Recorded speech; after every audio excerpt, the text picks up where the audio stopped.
ایک دفعہ ایک گھوڑا ایک گہرے گڑھے میں جا گرا اور زور زور سے آوازیں نکالنے لگا۔ گھوڑے کا مالک کسان تھا جو کنارے پہ کھڑا اسے بچانے کی ترکیبیں سوچ رہا تھا۔ جب اسے کوئی طریقہ نہیں سوجا تو ہار مان کر دل کو تسلی دینے لگا کہ گھوڑا تو اب بوڑھا ہو چکا ہے، وہ اب میرے کام کا بھی نہیں رہا، چلو اسے یوں ہی چھوڑ دیتے ہیں، اور گڑھے کو بھی آخر کسی دن بند کرنا ہی پڑے گا، اس لیے اسے بچا کر بھی کوئی خاص فائدہ نہیں ہے۔ یہ سوچ کر اس نے اپنے پڑوسیوں کی مدد لی اور گڑھا بند کرنا شروع کر دیا۔ سب کے ہاتھوں میں ایک ایک بیلچہ تھا جس سے وہ مٹی، بجری اور کوڑا کرکٹ گڑھے میں ڈال رہے تھے۔ گھوڑا اس صورتحال سے بہت پریشان ہوا۔ اس نے اور تیز آوازیں نکالنا شروع کر دیں۔ کچھ ہی لمحے بعد گھوڑا بالکل خاموش سا ہو گیا۔ جب کسان نے جھانکا تو یہ دیکھ کر حیران رہ گیا کہ جب جب گھوڑے کے اوپر مٹی اور کچرا پھینکا جاتا ہے تب تب وہ اسے جھٹک کر اپنے جسم سے نیچے گرا دیتا ہے اور پھر گری ہوئی مٹی پر کھڑا ہو جاتا ہے۔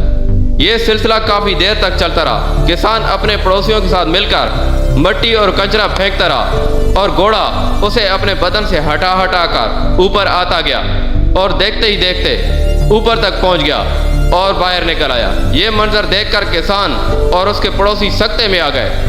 زندگی میں ہمارے ساتھ بھی ایسے واقعات رونما ہو سکتے ہیں۔ ہمارے اوپر بھی کچرا اچھالا جائے، ہماری کردار کشی کی جائے، ہمارے دامن کو داغدار کیا جائے، ہمیں تان و تشنیع کا نشانہ بنایا جائے، لیکن گندگی کے اس گڑھے سے بچنے کا طریقہ یہ نہیں کہ ہم ان غلطوں کی تہ میں دفن ہو کر رہ جائیں، بلکہ ہمیں بھی ان بیکار کی چیزوں کا مقابلہ کرتے ہوئے اوپر کی طرف اور آگے کی سمت بڑھتے رہنا چاہیے۔ زندگی میں ہمیں جو بھی مشکلات پیش آتی ہیں وہ پتھروں کی طرح ہوتی ہیں، مگر یہ ہماری عقل پر منحصر ہے کہ آیا ہم ہار مان کر ان کے نیچے دب جاتے ہیں یا ان کے اوپر چڑھ کر مشکل کے کنویں سے باہر آنے کی ترکیب کریں۔